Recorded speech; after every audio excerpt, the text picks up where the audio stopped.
A Copa do Mundo de 2026 acabou. A Espanha foi a grande campeã. Talvez você tenha gostado, talvez tenha até torcido contra. Mas ao final disso tudo, fica a pergunta: o que isso te ensinou para a tua fé? O que Deus ministrou ao teu coração? Ao longo dessa grande competição, desse grande evento mundial, eu gravei alguns vídeos, muitos deles shorts, e recebi vários comentários, mas alguns me deixou bastante reflexivo. E aqui, como nesse canal, eu falo sobre coisas do cotidiano que servem para a nossa fé, e eu chamo isso de evangelho simples, eu tirei 4 lições para a minha vida, eu quero compartilhar com você. E ao final, eu espero que uma dessas lições possa ser a direção de Deus para a tua vida. A primeira lição que eu aprendo ao final desta Copa do Mundo é sobre a questão futebol e fé. Qual é a relação do futebol com a nossa fé? O futebol esfria a nossa fé?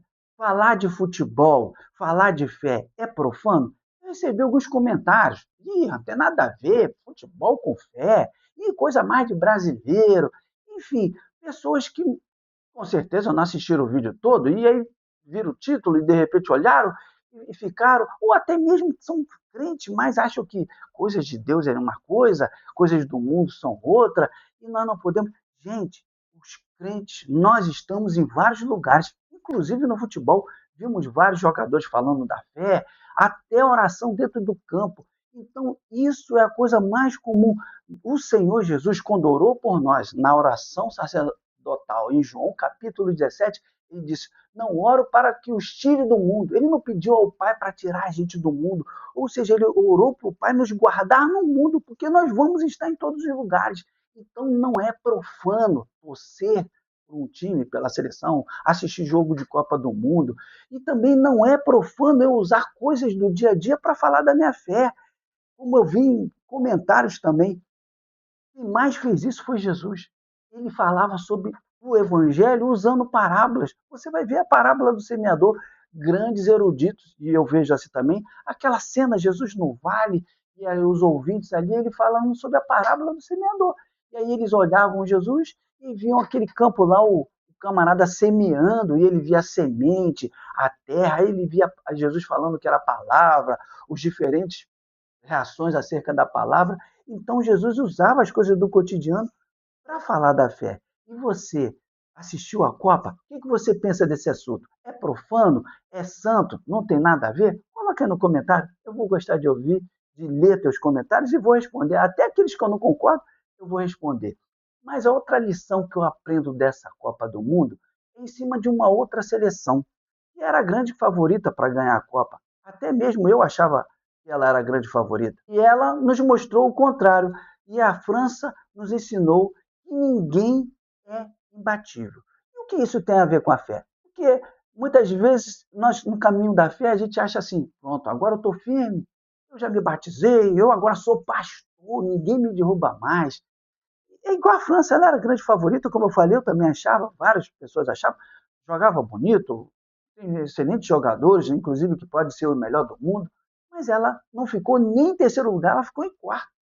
E o texto bíblico diz: aquele, pois, que pensa estar em pé, veja que não caia. Então, é um alerta para a gente não achar que nós não vamos cair, que nós não somos suscetíveis a tentações, que nós não temos uma natureza caída. Então, nós precisamos usar o exemplo da França e aprender que ninguém é imbatível, que devemos vigiar. Você está vigiando? O que você faz para vigiar? O que você faz para evitar de não ser como a França e não cair? Outra seleção me ensinou uma lição importante também sobre a fé. A Argentina, ela me ensinou. A perseverança da Argentina me ensinou que eu não posso deixar de ser perseverante. Eu sei que você não gosta da Argentina, principalmente se você é brasileiro. Muitas vezes torce contra por causa da rivalidade, por causa da marra deles, até por questões de racismo, enfim, porque eles iam se aproximar da nossa seleção. Mas uma coisa a gente não pode deixar de concordar e tem que assumir: eles são perseverantes.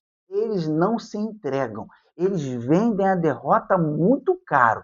Usam de coisas que eu não concordo, catimba, socar, xingar, não, isso eu não concordo também não. Mas eles se empenham até o final. E isso todo crente tem que fazer. Nós devemos perseverar até o final. Nós devemos ser firmes, como o Senhor falou. Isso não foram palavras do autor de Hebreus, foram palavras do Senhor. O meu justo, ele diz, o meu justo viverá pela fé. E se ele retroceder, a minha alma não tem prazer nele. Hebreus 10, 38. Então você e eu, nós precisamos ser como a Argentina, perseverar, não desistir, porque nós vivemos pela fé. E Deus tem prazer nisso. E por último, a quarta lição, que eu posso dizer talvez seja a mais importante, não importa como você vive, mas você vai acabar concordando comigo, eu não posso deixar de falar da grande campeã, que foi a Espanha. E sobre a Espanha, eu destaco a filosofia de jogo da Espanha.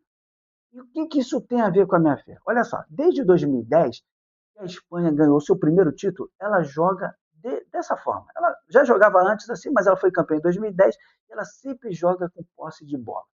Nas Copas seguintes ela fracassou, mas ganhou euros. Na divisão de base ela conquistou títulos. A seleção feminina também joga da mesma forma. Então ela não abre mão do seu jogo, da sua forma de jogar. Alguns não gostam, dizem que é entediante, que é arame liso. Eu também acho que poderia ser mais efetivo. Enfim, mas ela não abre mão. E isso, o que traz para a minha vida? Eu não posso abrir mão da minha maneira de viver. Eu não posso abrir mão da minha fé. Eu não posso me importar com o que o mundo pensa. Se eu sou ultrapassado, se eu sou quadrado, como alguns botaram nos comentários aí. Eu não posso abrir mão. Eu tenho que fazer como Paulo escreveu em duas cartas. Primeiro em Romanos, que ele diz: não se conformeis com este mundo. Ou seja, eu e você não podemos ser como o mundo quer. Nós devemos ter a nossa filosofia, nossa forma de viver, como a Espanha, e não abrir mão, jogar da mesma forma. Em outra carta, aos Coríntios, na segunda carta aos Coríntios, no capítulo 6, versículo 14, ele ainda diz: comunhão entre as trevas e a luz. Não tem. Então não tente ser igual, não tente se conformar, não tente se conformar, a palavra significa tomar a forma, uma forma igual. Você é cristão, você é crente, você pode jogar bola, você pode torcer, você pode ficar triste com a derrota, feliz com a vitória, mas você não tem que viver como o mundo. Não tem que esquentar se eles falam. Como falaram aí nos comentários, ai, nada mais de brasileiro, então, pessoas quadradas, às vezes alguns até crente, ai, não pode, crente, futebol, seleção. Gente, você foi chamada para viver. Você tem um estilo de viver. Então viva nesse estilo. Tá bom? Então, crente, ouça, comemore. Como eu falei, a Copa é acabar, acabou. Agora só daqui a 4 anos. A Copa do Mundo com Jesus continua todos os dias. Então seja feliz. Seja feliz com ele. Com ele, você vai conquistar a Copa principal, que é a eternidade. Esse vídeo te abençoou? Fez diferença para você? Considere se inscrever no canal, ativa o sininho para não perder os próximos conteúdos. E deixa eu ver aqui. Ah, faltou o teu like ainda. Dá um like aí, porque isso facilita. Eu não estou fazendo vídeo pelo teu like, mas o teu like me ajuda a alcançar outras pessoas. Inclusive, pode compartilhar no status do WhatsApp, enviar no grupo da família, no grupo do trabalho, enviar para aquela pessoa que você ouviu esse vídeo e identificou que ela precisa ser abençoada. E esse vídeo aqui falam do evangelho simples, como eu gosto de falar, do cotidiano para a fé. Clica aí e a gente continua essa conversa lá em alguns segundos.